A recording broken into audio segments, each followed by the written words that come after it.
ಪ್ರಜ್ಞಾವಂತ ನಾಗರಿಕ ಸಮಾಜ ತಲೆ ತಗ್ಗಿಸುವಂತಹ ಒಂದು ಘಟನೆ ಕೋಲಾರದ ಮಾಲೂರಿನಲ್ಲಿ ನಡೆದಿದೆ. ಇಲ್ಲಿನ ಮೊರಾರ್ಜಿ ವಸತಿ ಶಾಲೆಯಲ್ಲಿ ಬೆಳಕಿಗೆ ಬಂದಿರತಕ್ಕಂಥ ಅಮಾನವೀಯ ಪ್ರಕರಣ ನಿಜಕ್ಕೂ ಕೂಡ ನಾಗರಿಕ ಸಮಾಜ ತಲೆ ತಗ್ಗಿಸುವಂತಾಗಿದೆ. ಸ್ವಚ್ಛತೆಯ ನೆಪದಲ್ಲಿ ದಲಿತ ವಿದ್ಯಾರ್ಥಿಗಳನ್ನು ಶಿಕ್ಷಕರು ಮಲದ ಗುಂಡಿಗೆ ಇಳಿಸಿದ್ದಾರೆ. ಪ್ರಾಂಶುಪಾಲರು ಮತ್ತು ಶಿಕ್ಷಕರ ಸಮ್ಮುಖದಲ್ಲೇ 9ನೇ ತರಗತಿಯ 5-6 ಮಕ್ಕಳು ಮಲದ ಗುಂಡಿಗೆ ಇಳಿದಿರುವ ಫೋಟೋ ವಿಡಿಯೋಗಳನ್ನು ಸಹ ಶಿಕ್ಷಕರೊಬ್ಬರು ಸೆರೆ ಹಿಡಿದು ವೈರಲ್ ಮಾಡಿದ್ದಾರೆ. ಇದು ಇನ್ನೊಂಥರ ವಿಕೃತಿ. ಇದೇ ವೇಳೆ ಮಕ್ಕಳಿಗೆ ಸರಿಯಾದ ಊಟ ತಿಂಡಿ ಕೊಡದೆ ಚಿತ್ರ ವಿಚಿತ್ರವಾಗಿ ಹಿಂಸೆ ನೀಡಿ ವಿಕೃತಿ ಮೆರೆದ ಆರೋಪಗಳು ಕೂಡ ಕೇಳಿಬಂದಿವೆ.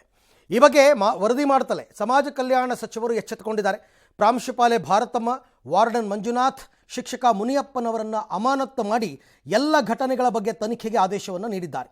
ಕ್ರಿಮಿನಲ್ ಕೇಸ್ ದಾಖಲಿಸಿಕೊಂಡ ಪೊಲೀಸರು ಪ್ರಾಂಶುಪಾಲೆ ಭಾರತಮ್ಮ ಮತ್ತು ಶಿಕ್ಷಕ ಮುನಿಯಪ್ಪನವರನ್ನು ಪೊಲೀಸರು ಬಂಧಿಸಿದ್ದಾರೆ. ಇನ್ನಿಬ್ಬರಿಗಾಗಿ ಶೋಧ ಕಾರ್ಯ ನಡೆದಿದೆ. ಇನ್ನು ವಸತಿ ಶಿಕ್ಷಣ ಸಂಸ್ಥೆಗಳ ಸಂಘದ ಮುಖ್ಯಸ್ಥರು, ಕಾನೂನು ಸೇವೆಗಳ ಪ್ರಾಧಿಕಾರದ ಅಧ್ಯಕ್ಷರು ಶಾಲೆಗೆ ಭೇಟಿ ನೀಡಿ ಪರಿಶೀಲನೆ ಮಾಡಿದ್ದಾರೆ. ಇನ್ನು ಪೋಷಕರು ಅಲ್ಲಿನ ವ್ಯವಸ್ಥೆ ಬಗ್ಗೆ ಆಕ್ರೋಶ ಹೊರಹಾಕಿದ್ದಾರೆ. ಮಕ್ಕಳು ಕೂಡ ತಮಗಾಗ್ತಿರುವ ಕಿರುಕುಳದ ಬಗ್ಗೆ ಎಳೆಯಾಗಿ ಹಂಚಿಕೊಂಡು ಕಣ್ಣೀರಿಟ್ಟಿದ್ದಾರೆ. ಇಲ್ಲಿನ ಶಿಕ್ಷಕರು ಮತ್ತು ಸಿಬ್ಬಂದಿ ಹೆಣ್ಣು ಮಕ್ಕಳು ಬಟ್ಟೆ ಬದಲಿಸುವ ಫೋಟೋಗಳನ್ನು ಬೇರೆಯವರಿಗೆ ಕಳಿಸ್ತಾ ಇದ್ದಾರೆ ಅಂತ ವಿದ್ಯಾರ್ಥಿನಿಯರು ಗಂಭೀರ ಸ್ವರೂಪದ ಆಪಾದನೆಯನ್ನು ಮಾಡಿದ್ದಾರೆ. ಆದರೆ ತಮ್ಮ ವಿರುದ್ಧದ ಆರೋಪಗಳನ್ನು ತಳ್ಳಿ ಹಾಕಿರುವ ಪ್ರಾಂಶುಪಾಲೆ ಇದೆಲ್ಲ ಶಿಕ್ಷಕ ಮುನಿಯಪ್ಪನ ಷಡ್ಯಂತ್ರ ಅಂತ ಆಪಾದಿಸಿದ್ದಾರೆ. ಒಂದೊಂದೇ ದೃಶ್ಯಗಳನ್ನ ನೋಡಿ ಮಕ್ಕಳಿಂದ ಮಲದ ಗುಂಡಿ ಸ್ವಚ್ಛತೆ. ಆ ಮಲದ ಗುಂಡಿ, ಅಲ್ಲೇ ನಿಂತಿರೋ ಪ್ರಾಂಶುಪಾಲರು, ಅಲ್ಲೇ ನಿಂತಿರ್ತಕ್ಕಂಥ ಶಿಕ್ಷಕರು ಎಲ್ಲರ ಸಮ್ಮುಖದಲ್ಲೇ ಮಕ್ಕಳನ್ನ ಮಲದ ಗುಂಡಿಗೆ ಇಳಿಸಿದ್ದಾರೆ. ಮಲದ ಗುಂಡಿಗೆ ಇಳಿಯುವ ಪದ್ಧತಿನೇ ಅತ್ಯಂತ ಹೀನ. ಇದು ಮಕ್ಕಳಿಗೆ ನಾನಾ ರೀತಿಯ ಟಾರ್ಚರ್ ಕೊಡ್ತಾ ಇರ್ತಕ್ಕಂಥ ವಿಡಿಯೋ ನೋಡಿ. ಮಕ್ಕಳಿಗೆ ಶಿಕ್ಷೆ, ಯಾವ ರೀತಿ ಶಿಕ್ಷೆ ಮಕ್ಕಳಿಗೆ? ಮಕ್ಕಳೆಲ್ಲ ಕೈ ಎತ್ತಿ ಬೆಂಡಾಗಿ ನಿಂತ್ಕೋಬೇಕು. ವಸತಿ ಶಾಲೆ ಇದೆಯಲ್ಲ, ಇಲ್ಲಿ ನಡೀತಕ್ಕಂಥ ಅವ್ಯವಸ್ಥೆಗಳು ನಿಜಕ್ಕೂ ಕೂಡ ಒಂದೆರಡಲ್ಲ. ಮನಸ್ಸಿಗೆ ಬಹಳ ನೋವಾಗುತ್ತೆ. ಏನು ಅಪರಾಧ ಮಾಡಿದ್ದಾರೆ ಆ ಪುಟ್ಟ ಕಂದಮ್ಮಗಳು, ಏನು ತಪ್ಪು ಮಾಡಿದ್ದಾರೆ ಅಂತ. ನಿಜಕ್ಕೂ ಕೂಡ ವೆರಿ ಬ್ಯಾಡ್ ಥಿಂಗ್. ಇದು ರಾಷ್ಟ್ರ ಮಟ್ಟದಲ್ಲಿ ಸದ್ದು ಮಾಡುವಂತಹ ಸುದ್ದಿ. ನಿಜಕ್ಕೂ ಕೂಡ ಕರ್ನಾಟಕದ್ದು ಅಂತ ಬೇರೆ, ಕರ್ನಾಟಕದಲ್ಲಿ ಹೀಗೆ ನಡೀತಾ ಇದೆ ಅಂತ. ಇನ್ನು ಮಕ್ಕಳು ಮಲಗಿದ್ದಾಗ ವಿಡಿಯೋ ಮಾಡಿದ್ದಾರೆ ನೋಡಿ. ಅಲ್ಲಿ ವಿದ್ಯಾರ್ಥಿನಿಯರಿದ್ದಾರೆ, ವಿದ್ಯಾರ್ಥಿನಿಯರು ಮಲಗಿರಬೇಕಾದ್ರೆ ಆ ವಿಡಿಯೋಗಳನ್ನ ತೆಕ್ಕೊಂಡಿದ್ದಾರೆ ಅವ್ರು ಮಲಗಿರುವಂಥದ್ದು. ಅದೆಲ್ಲವನ್ನ ಕೂಡ ತೋರ್ಸೋಕ್ಕಾಗಲ್ಲ ಅನ್ನೋ ಕಾರಣಕ್ಕೋಸ್ಕರನೇ ನಾವು ಬ್ಲರ್ ಮಾಡಿ ತೋರಿಸ್ತಾ ಇದ್ದೀವಿ. ಎಂಥ ಇವರೆಲ್ಲ ನೋಡಿ. ಗುರುಬ್ರಹ್ಮ, ಗುರುವಿಷ್ಣು, ಗುರುದೇವೋ ಮಹೇಶ್ವರ, ಗುರು ಸಾಕ್ಷಾತ್ ಪರಬ್ರಹ್ಮ ಅಂತ ಕರಿತೀವಿ. ಅಂಥ ಗುರುಗಳು ಮಾಡಿರೋ ಕೆಲಸ ಇದು. ಗುರು ವೃಂದವೇ ತಲೆ ತಗ್ಗಿಸುವಂತಹ ಹೀನ ಕೃತ್ಯ. ಇಂಥವ್ರನ್ನೆಲ್ಲ ಬಿಡಬಾರ್ದು. ಮತ್ತೊಂದು ಸರ್ತಿ ಮಕ್ಕಳ ಮುಂದೆ ಇವರು ಪಾಠ ಮಾಡೋಕ್ಕೆ ಬಿಡಬಾರ್ದು. ಅಧಿಕಾರಿಗಳಿಗೆ ಈಗ ಪೋಷಕರು ಮುತ್ತಿಗೆ ಹಾಕಿ, ಹೌದಲ್ವಾ, ಹಾಸ್ಟೆಲ್ಗಳಲ್ಲಿ ಮಕ್ಕಳನ್ನ ಬಿಟ್ಟಿರ್ತಾರಲ್ಲ, ಅವ್ರ ಪೋಷಕರ ಗತಿ ಏನಾಗಬೇಕು? ನಾಳೆ ದಿನ ಆ ವಿಡಿಯೋದಲ್ಲಿರೋ ಮಕ್ಕಳನ್ನ ಐಡೆಂಟಿಫೈ ಮಾಡಿಬಿಟ್ರೆ ಅವ್ರ ಭವಿಷ್ಯ ಏನಾಗಬೇಕು? ಹೆಂಗೆ ಸಾಧ್ಯ ಇದು? ಏನೋ ಇವ್ರನ್ನ ನಂಬಿ ಮಕ್ಕಳನ್ನ ವಿದ್ಯಾಭ್ಯಾಸ ಮಾಡಲಿ ಅಂತ ಬಿಟ್ಟಿರ್ತಾರೆ ಇಷ್ಟು ಕೆಟ್ಟ ರೀತಿಯಲ್ಲಿ. Very sad.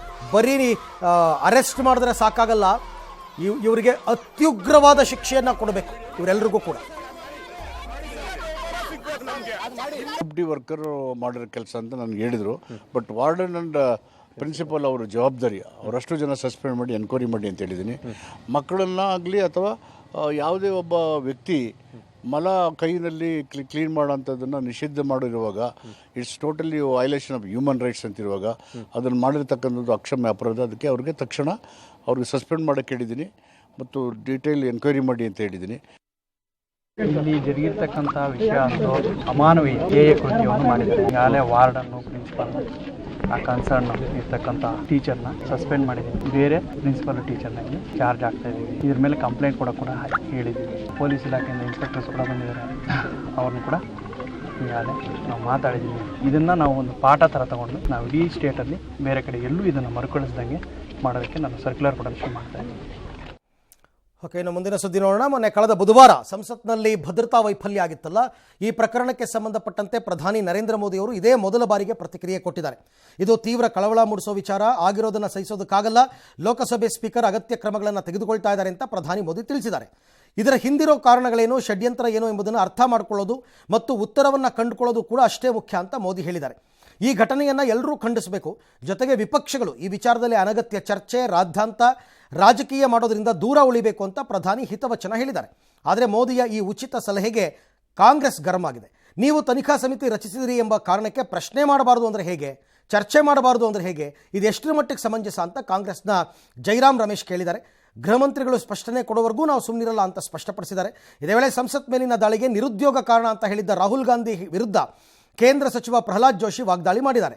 ರಾಹುಲ್ ಗಾಂಧಿ ಅವರದ್ದು ಚೈಲ್ಡಿಶ್ ಹೇಳಿಕೆ, ನಿರುದ್ಯೋಗ ಇದೆ ಅಂತ ಸಮಾಜ ವಿರೋಧಿ ಕೃತ್ಯಗಳನ್ನ ನಡೆಸಿದ್ರೆ ಹೇಗೆ, ಇದನ್ನು ರಾಹುಲ್ ಗಾಂಧಿ ಸಮರ್ಥಿಸ್ಕೋತಾರ ಅಂತ ಜೋಶಿ ಪ್ರಶ್ನಿಸಿದ್ದಾರೆ. ಈ ಮಧ್ಯೆ ಪ್ರಕರಣದ ತನಿಖೆ ಕೂಡ ಚುರುಕುಗೊಂಡಿದೆ. ಆರೋಪಿಗಳ ಮೊಬೈಲ್ಗಳನ್ನು ದಹನ ಮಾಡಿದ್ದ ಸ್ಥಳವನ್ನು ಪೊಲೀಸರು ಗುರುತಿಸಿದ್ದಾರೆ. ಅಲ್ಲಿ ಸುಟ್ಟು ಹೋದ ಸ್ಥಿತಿಯಲ್ಲಿದ್ದ ಮೊಬೈಲ್ ಅವಶೇಷಗಳನ್ನು ವಶಕ್ಕೆ ಪಡೆದಿದ್ದಾರೆ. ಆರೋಪಿ ಲಲಿತ್ ಜಾನನ್ನ ಸ್ಥಳಕ್ಕೆ ಕರ್ಕೊಂಡು ಹೋಗಿ ಸ್ಥಳ ಮಹಜರ್ ಕೂಡ ಮಾಡಿದ್ದಾರೆ.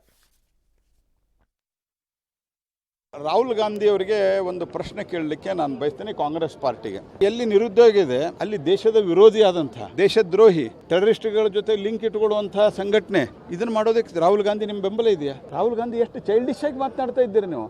ಅಥವಾ ನೀವು ಮೋದಿ ಅವರನ್ನ ವಿರೋಧ ಮಾಡುವಂತಹ ಬರಲಿ ರಾಷ್ಟ್ರದ್ರೋಹಿಗಳ ಜೊತೆಗೆ ನಿಮ್ಮ ಒಂದು ಸಮರ್ಥನೆನಾ ನಿಮ್ದು?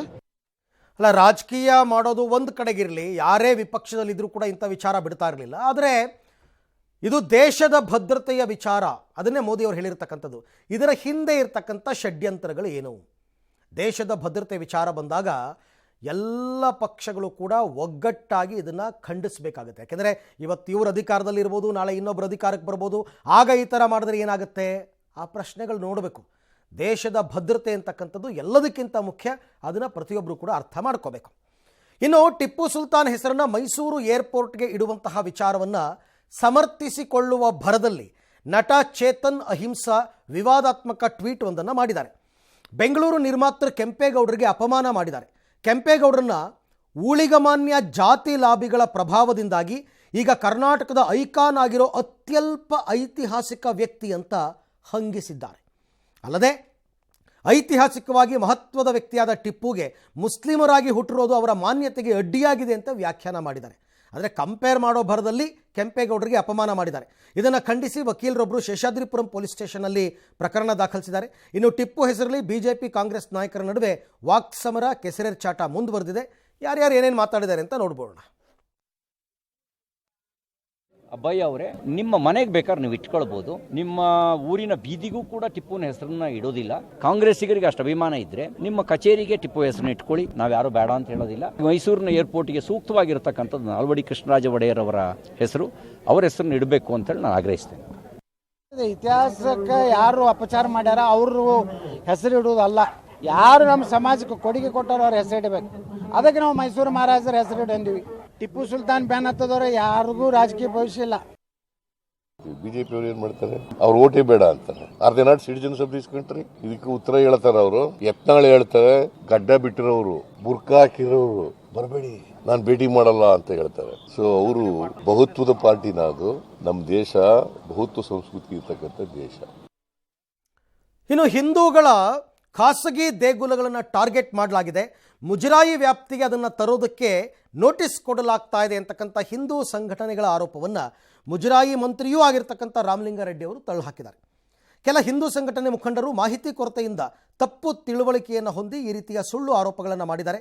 ನಮ್ಮ ಸರ್ಕಾರ ಯಾವುದೇ ಖಾಸಗಿ ದೇಗುಲಗಳನ್ನು ಯಾವುದೇ ಕಾರಣಕ್ಕೂ ನಿಯಂತ್ರಣಕ್ಕೆ ತೆಗೆದುಕೊಂಡಿಲ್ಲ ಮತ್ತು ತೆಗೆದುಕೊಳ್ಳೋದಿಲ್ಲ ಅಂತ ರಾಮಲಿಂಗಾರೆಡ್ಡಿ ಅವರು ಸ್ಪಷ್ಟನೆ ಕೊಟ್ಟಿದ್ದಾರೆ.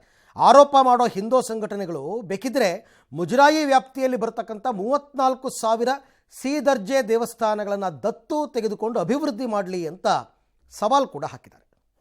ಹಿಂದೂ ಸಂಘಟನೆಗಳಿಗೆ ಮಾಹಿತಿ ಕೊರತೆಯಿಂದ ಆ ರೀತಿ ಅವರು ತಪ್ಪು ತಿಳುವಳಿಕೆ ಹೊಂದಿದ್ದಾರೆ.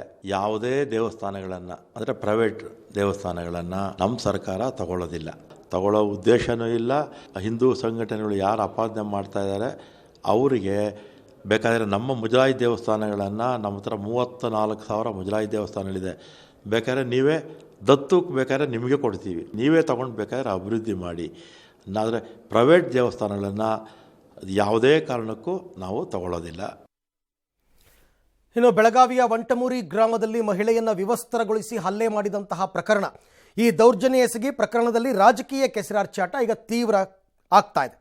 ಕಾಂಗ್ರೆಸ್ ಇದ್ದಲ್ಲಿ ಮಹಿಳೆಯರಿಗೆ ರಕ್ಷಣೆ ಇಲ್ಲ, ಕಾಂಗ್ರೆಸ್ ಇದ್ದಲ್ಲಿ ಜೀವಕ್ಕೆ ರಕ್ಷಣೆ ಇಲ್ಲ, ಕಾಂಗ್ರೆಸ್ ಇದ್ದಲ್ಲಿ ಕುಟುಂಬಕ್ಕೆ ರಕ್ಷಣೆ ಇಲ್ಲ, ಕಾಂಗ್ರೆಸ್ ಇದ್ದಲ್ಲಿ ಅರಾಜಕತೆ ನಿರಂತರ, ಕಾಂಗ್ರೆಸ್ನಿಂದ ಕರ್ನಾಟಕ ಅಪಾಯದಲ್ಲಿದೆ, ಮಹಿಳೆಯರಿಗೆ ಸುರಕ್ಷಿತವಾಗಿದ್ದ ಕರ್ನಾಟಕವನ್ನು ಅಸುರಕ್ಷಿತವನ್ನಾಗಿಸಿರುವಂತಹ ಮಹಿಳಾ ವಿರೋಧಿ ಕಾಂಗ್ರೆಸ್ ಸರ್ಕಾರ ಅಂತ ಬಿಜೆಪಿ ಟೀಕಿಸಿದೆ. ಮಹಿಳೆಯರಿಗೆ ರಕ್ಷಣೆ ಕೊಡಲಾಗದ ಮಕ್ಕಳ ಕಲ್ಯಾಣ ಸಚಿವೆ ಲಕ್ಷ್ಮೀ ಹೆಬ್ಬಾಳ್ಕರ್ ಅವರು ತಮ್ಮದೇ ಕ್ಷೇತ್ರದಲ್ಲಿ ಮಹಿಳೆಯ ಮೇಲೆ ದೌರ್ಜನ್ಯ ನಡೆದಾಗಲೂ ಅವರನ್ನು ಭೇಟಿ ಮಾಡಿಲ್ಲ ಅಂತ ಬಿಜೆಪಿ ಆಪಾದಿಸಿದೆ. ಇಲ್ಲಿಗೆ ಯಾಕೆ ರಾಹುಲ್ ಗಾಂಧಿ ಮತ್ತು ಪ್ರಿಯಾಂಕಾ ವಾದ್ರಾ ಬಂದಿಲ್ಲ ಅಂತ ಯತ್ನಾಳ್ ಕಿಡಿಕಾರಿದ್ದಾರೆ.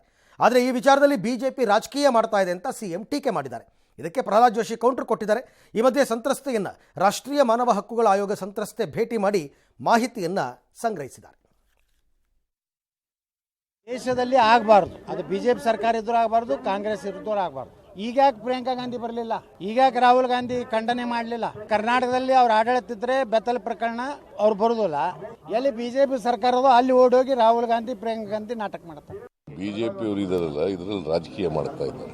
ಗೊತ್ತಾದ ತಕ್ಷಣ ನಮ್ಮ ಹೋಮ್ ಮಿನಿಸ್ಟರ್ನ ಅಲ್ಲಿ ಹೋಗಪ್ಪ ವಿಸಿಟ್ ಮಾಡಿ ಅವ್ರಿಗೆ ಸಾಂತ್ವನ ಎಲ್ಲ ಹೇಳ್ಬಿಟ್ಟು ಬರಬೇಕು. ಅವರು ನಮ್ಮ ಬಗ್ಗೆ ಮಾತಾಡ್ಲಿಕ್ಕೆ what moral right they have. National crime bureau ಇದೆಯಲ್ಲ, ಫೋಟೋ ಅದನ್ನ ನೋಡ್ಲಿ ಯಾರ ಕಾಲದಲ್ಲಿ ಎಷ್ಟೆಷ್ಟಾಗಿದ್ದಾವೆ ಅಂತ. ಸರ್ಕಾರ ಇದನ್ನು ಯಾವ್ಯಾವುದೋ ರಾಜ್ಯಕ್ಕೆ ಹೋಲಿಸಬಾರದು. ಮಣಿಪುರದಲ್ಲಿ ನಡೆದಂಥ ಘಟನೆಗೂ ಈ ಘಟನೆಗೂ ಅಜಗಜಾಂತರ ವ್ಯತ್ಯಾಸ ಇದೆ. ನ್ಯಾಷನಲ್ ಹ್ಯೂಮನ್ ರೈಟ್ ಕಮಿಷನ್ದವರು ಬಂದಿದ್ದಾರೆ. ನಿಮ್ಮ ಸರ್ಕಾರದ ಮರ್ಯಾದೆ ಅನ್ನೋದೇನಾದರೂ ಇದ್ದರೆ ಅದು ಇನ್ನೂ ಸ್ವಲ್ಪ ಹಾಳಾಗತ್ತೆ ಅನ್ನುವಂಥ ಭಯದಿಂದ ಮುಖ್ಯಮಂತ್ರಿಗಳು ಭಯಗ್ರಸ್ತರಾಗಿ ಅತ್ಯಂತ ಅಸಂಬದ್ಧವಾಗಿ ಒಂದಕ್ಕೊಂದು ಯಾವುದೂ ಸಂಬಂಧ ಇರಲಾರದಂಥ ಹೋಲಿಕೆಯನ್ನು ಕೊಟ್ಟು ಮಾತನಾಡ್ತಾ ಇದ್ದಾರೆ.